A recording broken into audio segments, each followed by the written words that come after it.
le président américain Donald Trump a ordonné le déploiement de 2 sous-marins nucléaires vers des zones stratégiques proches des eaux russes. Cette décision survient après une série de déclarations incendiaires de Dmitri Medvedev, ancien président russe et actuel vice-président du Conseil de sécurité, qui a évoqué la doctrine nucléaire russe et menacé d'une riposte automatique en cas d'attaque américaine. Trump, fidèle à son style provocateur, a utilisé son réseau social pour annoncer ce repositionnement, affirmant que les sous-marins sont désormais là où ils doivent être.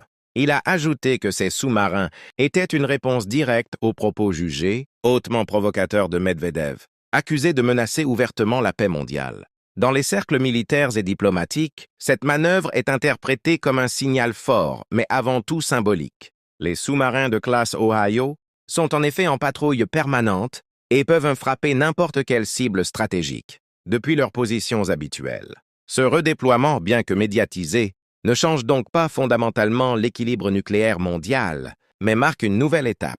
Dans l'escalade verbale et psychologique, entre les deux puissances, Medvedev, lui, a tourné en dérision la posture de Trump, évoquant le système de riposte nucléaire automatique russe surnommé Dead Hand, capable de déclencher une contre-attaque, même si le commandement central est détruit.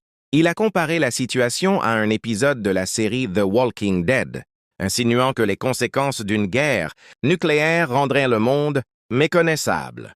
Trump, dans une interview accordée à Fox News, a déclaré qu'il ne cherchait pas la guerre, mais qu'il ne pouvait pas rester silencieux face à de telles provocations. Il a également précisé que son émissaire spécial, Steve Witkoff, serait dépêché à Moscou dans les prochains jours pour discuter d'un éventuel cessez-le-feu en Ukraine. Trump a fixé un ultimatum à la Russie. Si aucun accord n'est trouvé avant le 8 août, les États-Unis imposeront des sanctions économiques massives visant notamment les partenaires commerciaux qui continuent de travailler avec Moscou. Les réactions internationales ne se sont pas fait attendre. En Ukraine, les autorités ont salué la fermeté américaine, estimant que le message envoyé par Trump avait permis de faire taire Medvedev. Les négociations sur les prisonniers de guerre, notamment l'échange de 1200 captifs entre Kiev et Moscou, pourrait être relancé grâce à cette démonstration de force. Du côté russe, les autorités officielles ont gardé un ton mesuré, mais certains députés comme Viktor Vodolatsky ont déclaré que la Russie n'avait rien à craindre et que sa propre flotte de sous-marins surpassait largement celle des États-Unis. Il a affirmé que ce déplacement américain ne constituait pas une menace réelle, mais une posture de communication. Ce climat de tension réveille les souvenirs les plus sombres de la guerre froide. Des experts en sécurité nucléaire alertent sur les risques d'erreurs de calcul et d'escalade incontrôlée. Daryl Kimball, de l'Arms Control Association, a qualifié la décision de Trump de irresponsable et dangereuse. Hans Christensen, de la Fédération des scientifiques américains, a souligné qu'une telle communication militaire à haute visibilité compromet la discrétion stratégique des forces nucléaires sous-marines américaines.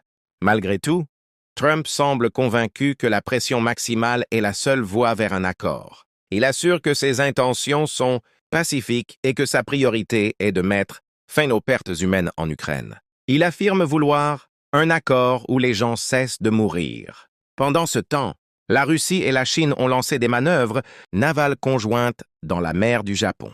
Une réponse indirecte mais symbolique à la manœuvre américaine, baptisée Joint Sea 2025. À ces opérations militaires impliquent plusieurs navires de guerre, avions et sous-marins des deux nations, envoyant un message clair à Washington. La Russie n'est pas isolée. Les chancelleries européennes observent avec inquiétude cette montée des tensions. L'Allemagne appelle à la retenue, la France plaide pour une relance des discussions multilatérales et l'ONU exprime sa préoccupation face à un risque croissant de malentendus stratégiques entre les deux puissances nucléaires. En coulisses, les diplomates s'activent. Steve Witkoff aura pour mission de tester la volonté réelle de Moscou d'engager des négociations sérieuses. Certains estiment qu'un accord partiel pourrait être trouvé sur la question humanitaire ou sur un échange de prisonniers, mais peu croient à un cessez-le-feu global à court terme. En attendant, les deux sous-marins américains sont toujours là, tapis sous les eaux, invisibles mais prêts à frapper. Et le monde retient son souffle, suspendu entre rhétorique guerrière et diplomatie fragile.